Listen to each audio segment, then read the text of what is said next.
जय सिया राम। जय श्री सद्गुरु नारायण भगवान की। अपने अपने माता पिता की जय। आज मैं जो आपको बताने जा रहा हूं वो कलयुग की दृष्टि में हमारे लिए अमृत समान है। क्यों? क्योंकि सतयुग में मनुष्य की आयु 1 लाख वर्ष होती थी। त्रेता में उसी मनुष्य की औसतन आयु 10,000, 1 जीरो कम हो गया। द्वापर आया, 1 जीरो फिर से कम हो गया तो 1,000 हो गए। कलयुग आया तो 1 जीरो और कम हो गया। कलयुग के प्रारंभ में मानव की आयु 100 वर्ष थी। जैसे जैसे 2, 4, 5,000, 6,000 वर्ष हो गए कलयुग लगे, तो अब 1 जीरो मतलब लगता है कि 1 जीरो और कम होने वाले हैं, 10 हो जाएगी। अभी हुई नहीं है, मतलब फिर भी 60, 70 बहुत है, मतलब फिर भी कम गई। तो इतने कम समय में हमको भगवत प्राप्ति भी करनी है, धन प्राप्त भी करनी है ना, सब काम करना है। और ये संभव कैसे है? तो मान लीजिए कुछ, तो अगर आदमी ये सोचे कि सुतदार और लक्ष्मी पापी के भी हो, तो बहुत तो धन है, धन कमा के चले जाते हैं, उनकी दुर्गति होती है। तो हम दुर्गति से भी बचे, धन भी कमाएं, धर्म भी कमाएं। कैसे? तो देखिए, और इसमें मैं आपको जो बताने जा रहा हूं, तो एक कहानी और इसमें शामिल कर दूंगा, जिससे आपको और नॉलेज हो जाएगा कि शंकर भगवान कब से अब माता पार्वती को अपने आधे अंग का अधिकारी बनाया, कब से वो अर्धनारीश्वर कहे जाने लगे। ये तीनों कहानी आपको मिल जाएगी। तो एक श्लोक में मैं आपको ऐसी बात बताऊंगा कि मात्र एक श्लोक का आप अध्ययन करोगे तो 1,000 नाम का फल मिलेगा आपको, राम नाम। और एक चौपाई बोलोगे तो जो गायत्री का फल होता है वो आपको प्राप्त होगा, है ना। तो आगे गौर से सुनिएगा। और अर्धनारीश्वर भगवान की कहानी भी जोड़ दूंगा इसी। तो एक कहानी मैं यहां शुरू करता हूं कि एक वाजपेयी नाम का यज्ञ होता है, वो 17 दिन का यज्ञ होता है। माता पार्वती और शंकर जी ये दोनों उस यज्ञ में सम्मिलित हुए। वहां जो भंडारे का प्रसाद, उस दिन भंडारा था, तो उस भंडारे का प्रसाद जब दिया गया तो भोलेनाथ ने कहा कि देवी इस प्रसाद को लीजिए। माता ने कहा कि मैं जब तक सहस्त्र नाम का पाठ नहीं कर लेती तब तक मैं क्या नाम से भोजन प्रसाद नहीं लेती। भगवान ने कहा कि ये तो मैं आपको आधे सेकंड में पूरा करा सकता हूँ, मात्र आधा सेकंड आप ले लो। उन्होंने क्या, तो बोले जो आप सहस्त्र नाम विष्णु सहस्त्र नाम का पाठ करती थी, वो डेली विष्णु सहस्त्र नाम वो पढ़ती थी। और तो उन्होंने कहा कि मैं आपको 3 ऐसे नाम 3 बार ले लो तो विष्णु सहस्त्र नाम का फल मिलेगा। उन्होंने कहा राम रामेति रामेति रमे रामे मनोरमे सहस्त्र नामता तुल्यम श्री राम नाम वरानने।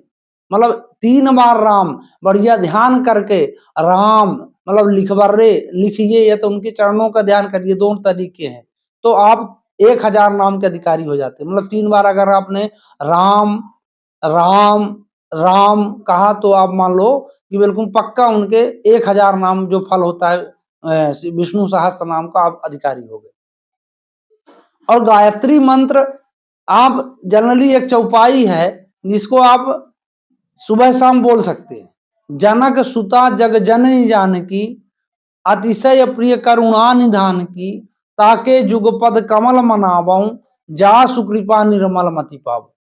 ये आप देख लेना, रामायण में उसका अर्थ यही वही अर्थ है जो क्या नाम से गायत्री का अर्थ है।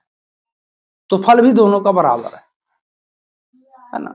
अब अर्धनारीश्वर वाली कहानी ऐसी है कि जब उन्होंने 3 माता पार्वती ने 3 नाम लिया और 3 नाम लेने के बाद राम राम 3 बार कहा और उन्होंने फिर भोजन प्रसाद ले लिया। तो इतना भोलेनाथ इतना प्रसन्न हुए, बोले देवी आपने मेरे कहने पर 3 बार राम राम कहा है और मुझे राम से ज्यादा प्रिय कुछ नहीं, इसलिए मैं आपको आज वो देता हूं जो आज तक नहीं दिया था। उन्होंने कहा राम ही मेरे जीवन है, राम ही मेरे प्राण है, राम ही मेरी श्वास है, राम ही मेरी आत्मा है, राम ही सब कुछ है मेरे लिए। आपने 3 बार राम कहा तो मैं आपको अपने आधे अंग का आभूषण बनाए देता हूं। तो आधा अंग उन्होंने माता पार्वती का धारण कर लिया।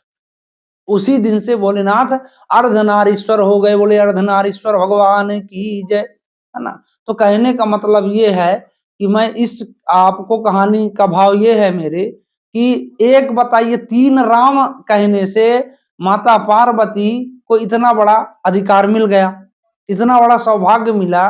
तो अगर हम वास्तविक में नाम देखिए वही है।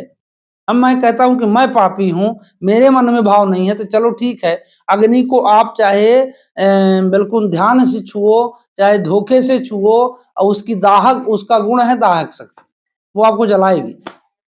इसलिए हम भगवान के नाम का चिंतन तो करें, है ना। राम राम हमने कहा तो वो नाम तो ओरिजिनल है ना, ठीक है, हम डुप्लीकेट है मान लेते हैं, हमारा भाव गलत है, एक दिन शुद्ध हो जाएगा, क्योंकि भाव प्रधान होना चाहिए।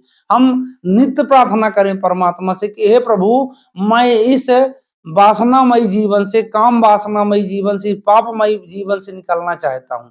हे दीनानाथ, मैं अपने कर्म बस, है ना, मेरा जो लगन है जन्म जन्म जन्मांतर से इसमें लगा हुआ है, वो मुझे रोक लगा देता है, ब्रेक लगा देता है। अब आप उसमें सक्षम है, आपका नाम सक्षम है, मेरे ऊपर अब मतलब दया कीजिए प्रभु, है ना। नहीं कलि करम न भक्ति विवेकु, राम नाम अवलंबन एकु। एक ही अवलंब मतलब सहारा, एक ही सहारा है। तो आप बिल्कुल अपने जीवन में चाहे कैसे भी एंड वैंड किसी तरह बढ़िया राम राम सीताराम बढ़िया नाम लीजिए, और आप विश्वास मानिए सकल कामधेनु, मतलब बिल्कुल साक्षात कामधेनु है कलयुग के लिए, सीताराम सीता। हाँ, एक दिन में नहीं होगा, जरूर होगा। तो इसी आशा के साथ सभी का जीवन बढ़िया मंगलमय हो। जय सीताराम।